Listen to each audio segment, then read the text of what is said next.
Okay, sa oras na ito ay ang aking topic na i-share sa inyo, worship team, ay is about the characteristics of a truly mature Christian.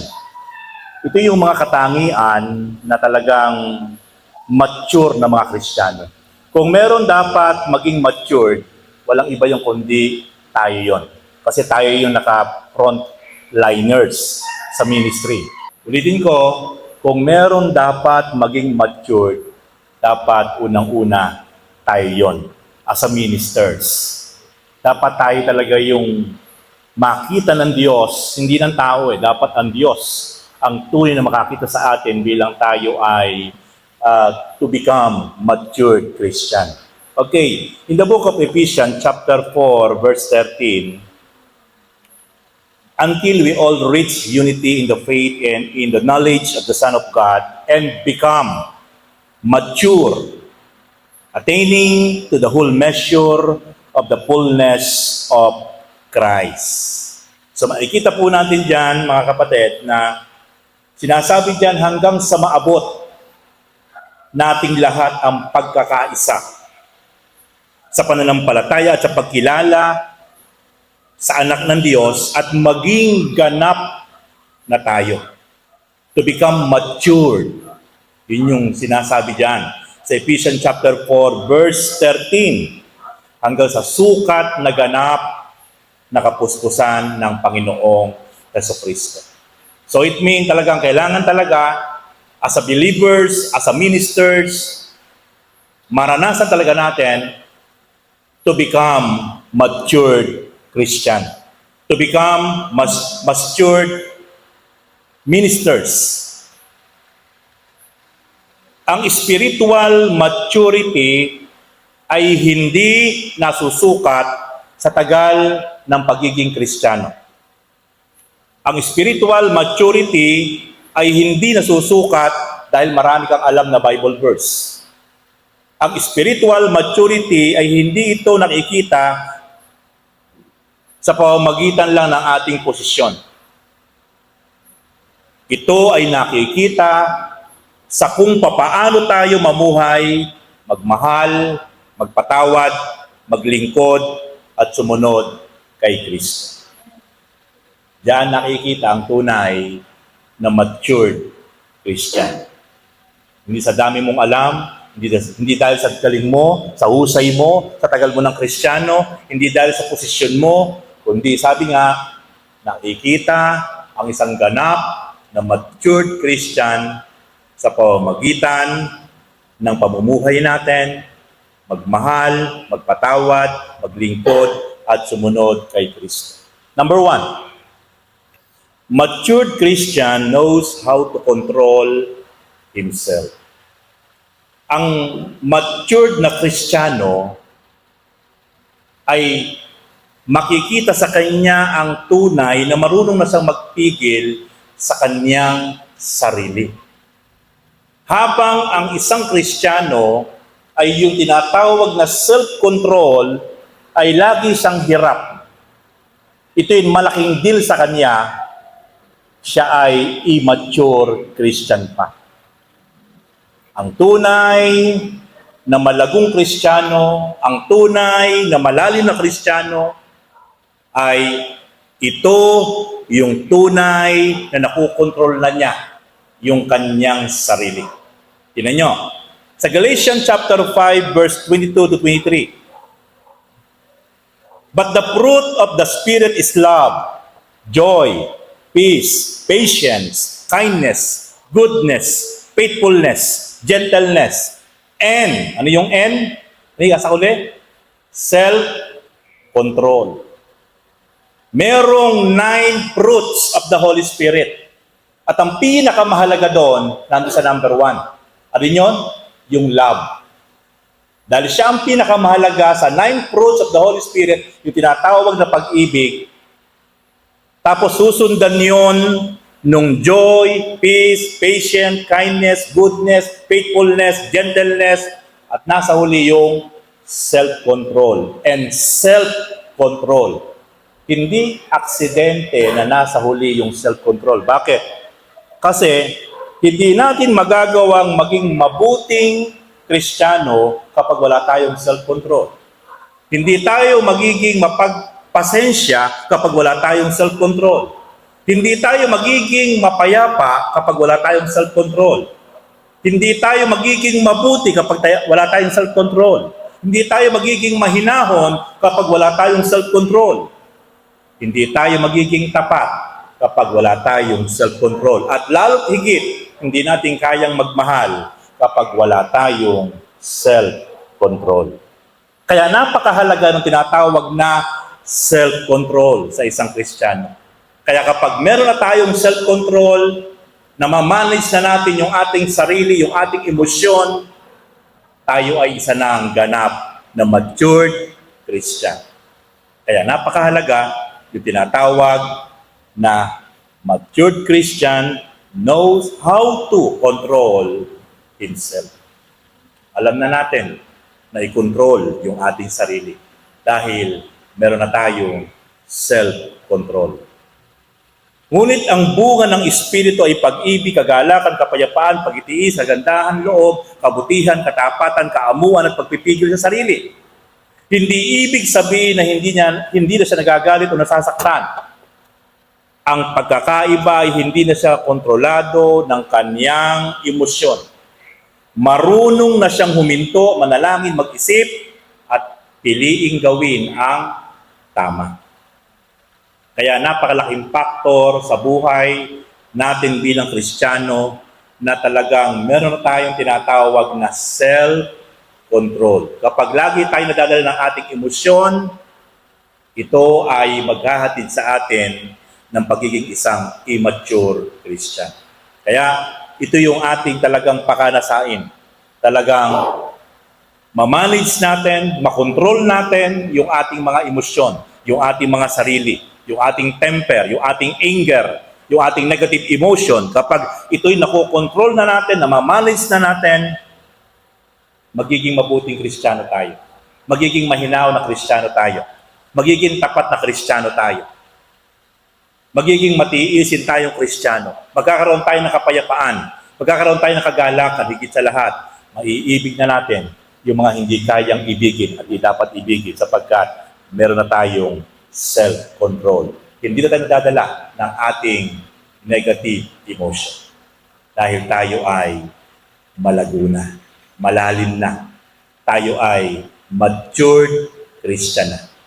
Kaya napakahalaga na tayo ay meron ng pagpipigil sa sarili. Second point, matured Christian forgives easily.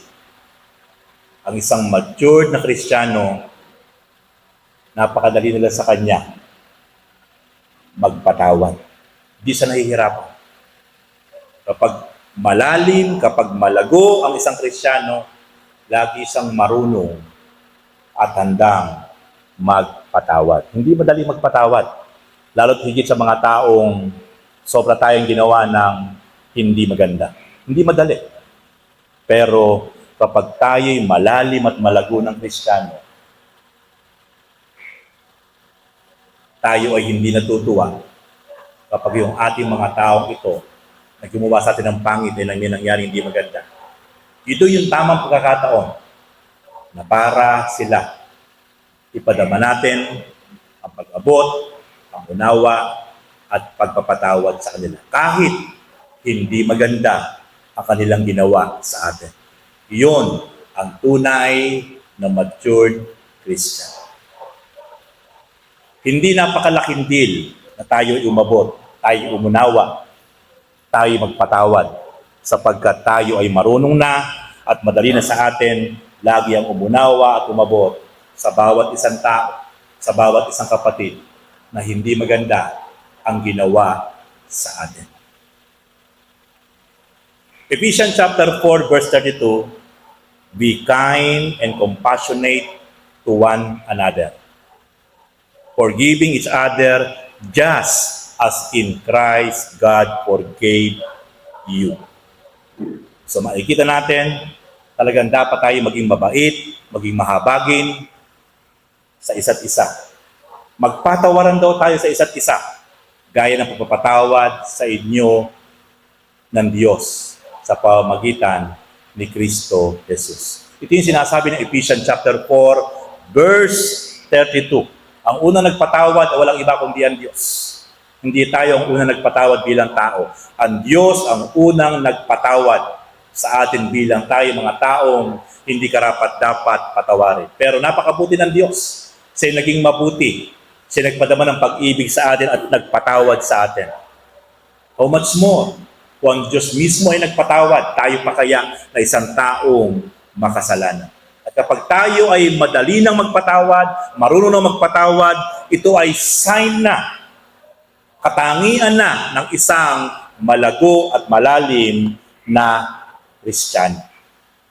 Ang maturity ay makikita kapag kaya natin magpatawad. Kahit nasaktan tayo. Hindi ibig sabihin na tama ang ginawa ng tao na nakakit sa atin. Ibig sabihin, pinili nating huwag maging bihag ng galit at sama ng loob. Ang mga taong hindi marunong magpatawad, sila ang tunay na bilanggo at alipin ng hinanakit at sama ng loob at galit.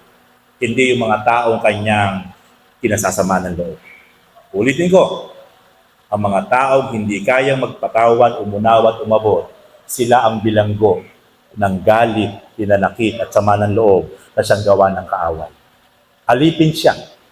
Pero ang mga taong marunong magpatawad, kahit pangit yung ginawa sa kanya, siya yung tunay na merong pagpapalang espiritual sapagkat mararanasan niya ang kapayapaan, ang kagalakan sa kanyang puso't isipan sapagkat ang udyok ng banal na espiritu ang tunay niyang sinusunod at ginagawa sa kanyang buhay.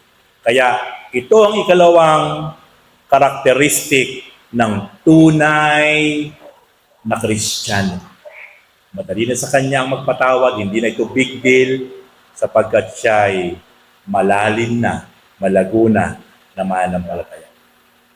Ang mature Christian chooses forgiveness instead of bitterness because he understands how much Christ has forgiven him. Kaya ito ang tunay na matured Christian. Mas pinipili niyang magpatawad kaysa magkimkim ng hinanakit, galit, at sama ng loob. Sapagkat alam niya kung paano siyang pinatawad ng Panginoon, kailangan din niyang magpatawad sa mga taong nakagawa ng hindi maganda sa kanya. Third point, matured Christian does not live for approval. Ang matured na Kristiyano hindi nabubuhay para sa approval ng tao. Galatians chapter 1 verse 10, am I now trying to win the approval of human beings or of God? Ang hinahanap ko ba ngayon ay ang pagsang-ayon ng mga tao o ng Diyos? Sabi ni Pablo. Ang immature Christian ay madaling maapektuhan ng sinasabi ng iba. Ngunit, ang mature Christian ay natututong sabihin, hindi kailangang magustuhan ako ng lahat. Ang mahalaga ay maging kalugod-lugod ako sa Diyos. Ang malagong Kristiyano, ang matured na Kristiyano, hindi nakadepende sa sasabihin ng tao. Hindi nakadepende kung ano ang pananaw sa kanilang tao. Hindi nakadepende kung ano ang sinasabi sa kanilang tao. Ang matured na Kristiyano, ang mahalaga sa kanya ay siya mismo sa kanyang sarili ay maging kalugod-lugod sa harap ng Diyos. Kaya hindi naaapektuhan yung isang matured na Kristiyano kahit hindi maganda ang sinasabi sa kanya ng mga nakapaligid sa kanya. Magpapatuloy siya sapagkat kilala niya yung kanyang sarili, ibinabagsak man siya, ibinababa man siya, binawasak man siya, pero patuloy siyang gagawa ng mga bagay upang maging kalugod-lugod siya sa harap ng kanyang Panginoon na pinaglilingkuran. Yan ang tunay na matured Christian. Hindi nakadepende sa mga sinasabi sa paligid, kundi ang kanyang sarili ay patuloy niyang gagamitin para maging kalugod-lugod sa ating Panginoon. A mature believer values God's approval more than people's applause. Laging ang Diyos ang nais sa tunay na talagang bigyan ng karangalan, kaluguran. Hindi ang mga sinasabi at parangal ng mga tao. Hindi niya nais na ang tao ay kanyang ma-please, kundi higit sa lahat, ang Diyos ang gusto niyang mabigyan ng kahalagahan sa kanyang buhay. Yan ang isang malalim at malago na Christian. Next, ikaapat, matured Christian receives correction. Ang matured na Kristiyano tumatanggap ng pagsaway at pagtutuwid. Ang isang sign na immature Christian, kapag pinagsabihan mo, kapag itinutuwid mo, kapag pinangangaralan mo, nagagalit, sumasama ang loob. Yun ay isang sign na immature Christian. Pero kabaliktaran sa isang mature Christian. Ang isang mature Christian, kapag pinagsasabihan mo, kapag itinukorek mo, kapag itinutuwid mo, tinatanggap yung kanyang pagkakamali at handang magpatuwid. Yan ay ikaapat na sign ng isang matured Christian. Proverbs 12 verse 1, whoever loves discipline loves knowledge, but whoever hates correction is stupid. So makikita natin ang umiibig sa disiplina ay umiibig sa kaalaman. Ngunit ang napupuot sa pagsaway, nagagalit sa pagtutuwid, ay mangmang. Yan ang sabi ng Proverbs 12 verse 1. Kaya nga hindi talaga lalago, hindi lalalim, hindi magmamature ang isang Kristiyano na hindi kayang magpakorek, ang isang Kristiyano na hindi kayang magpatuwid, ang isang Kristiyano na kapag tinutuwid, kapag itinatama, ay siya pa yung galit. Sabi ng Bible, siya ay stupid, mangmang, walang alam. Kaya, pero ang Kristiyanong iniibig ang pagtutuwid, tinatanggap ang pagkatama, lalo itong nagkakaroon ng kaalaman sapagkat siya ay malalim na, malago na Kristiyano. Kapag may nagtuwid sa immature Christian, nagagalit siya. Ngunit, ang mature Christian ay nagtatanong. Ang laki ng pagkakaiba. Yung immature Christian, kapag tinutuwid siya, nagagalit siya, sumasama ang loob. Pero yung matured Christian, kapag itinutuwid, itong sinasabi niya. Ito ang tanong niya. Lord, ano ang gusto mong ituro sa akin sa pamamagitan nito? Tinatanggap niya yung consequence na naganap sa kanya dahil nagkamali siya.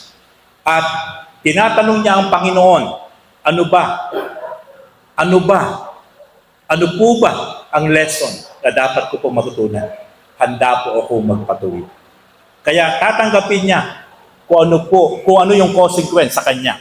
Handa sa magpatuwid sapagkat siya ay nais siya talagang patuloy na lumalim at lumago sapagkat gusto niyang itinatama siya, itinutuwid siya. Kaya yan ang ikaapat na katangian ng isang malalim, malago, or matured Christian. A mature Christian does not automatically become defensive when corrected. He examines himself and allows God to change him. Yung immature Christian, lagi niya pinagtatanggol yung kanyang sarili kahit mali siya. Pero yung matured Christian, handa sa magpabago sa Diyos. Handa sa magpatuwid. Kaya napakalaki ang difference ng immature at matured Christian. Last point. Matured Christian is faithful in small things.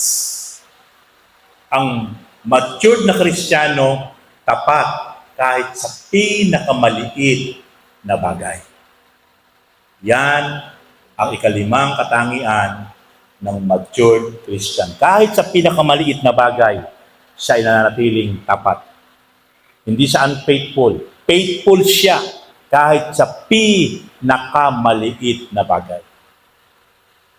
Dapat, as a Christian, kahit maliit na bagay lang, matutunan natin maging faithful tayo.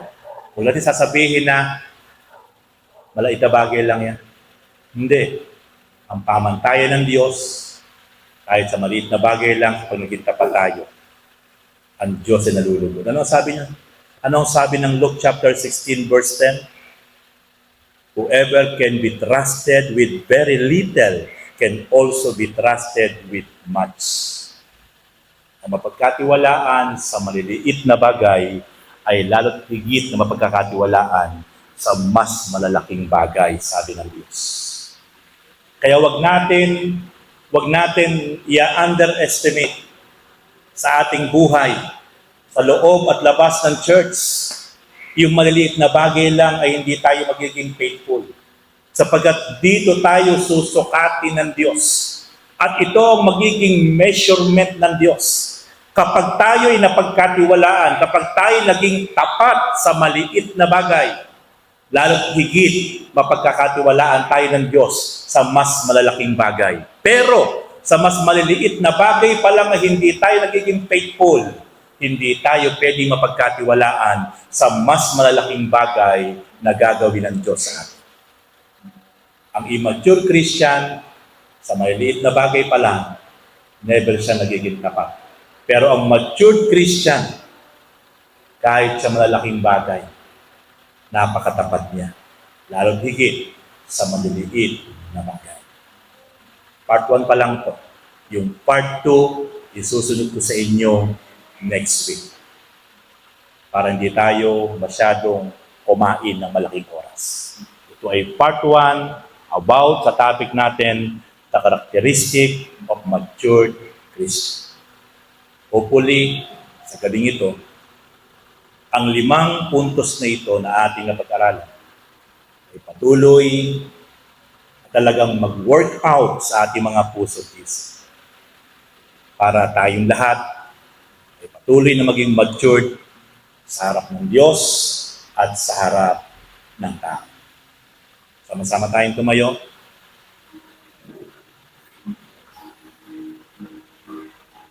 Hindi kailangan magkaroon muna ng malaking ministry para maging faithful.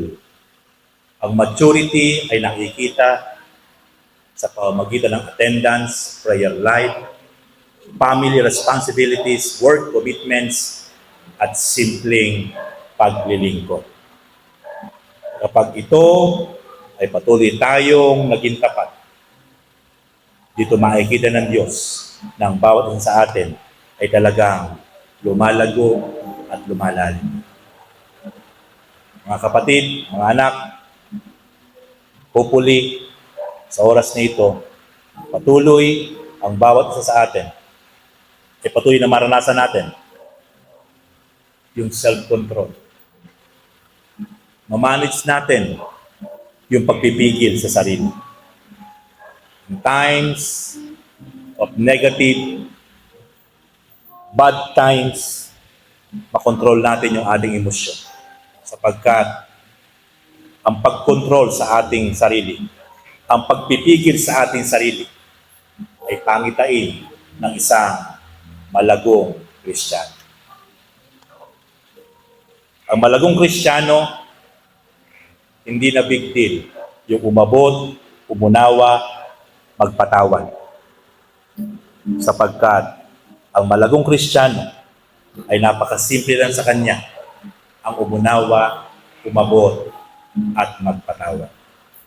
Yan ay kalawang sign ng isang malagong Kristiyano.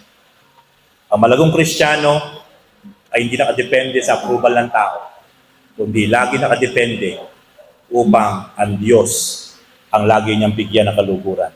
Maging kalugod-lugod siya sa harapan ng Diyos, hindi sa harapan ng mga tao. Ang matured na Kristiyano, laging handang tumanggap ng pag-utuwid, ng pag-correct, ng pagkatama. Hindi nagagalit, hindi nagtatampo, hindi sumasama ang loob kapag ikinukorek siya ng Diyos. Kapag ikinukorek siya ng sino paman, sapagkat iniibig niya lagi na siya'y matuto, matuwid, at lalo pang magkaroon ng maraming mga bagay na kaalaman patungkol sa kalooban ng Diyos. The last, ang matured na Kristiyano ay tapat kahit sa pinakamaliit na bagay lang. Kung di tayo nagiging tapat sa pinakamaliit na bagay lang, lalo't hindi tayo nagiging tapat sa napakaraming malaking bagay na ipaparanas sa atin ng Panginoon. Kaya mga anak, sa lahat ng aspeto ng ating buhay, kahit ano pa yan, maging faithful tayo. Maging tapat tayo sa anumang bagay. Para ito ay ipagkatiwala natin, ipagkaloob natin, ipagamit natin sa ating Panginoon. Kahit maliliit na bagay pa lang, matutunan natin maging tapat sa mga bagay na ito. Sapagkat yan ang ikalima na katangian ng isang malalim at malagong Kristiyan.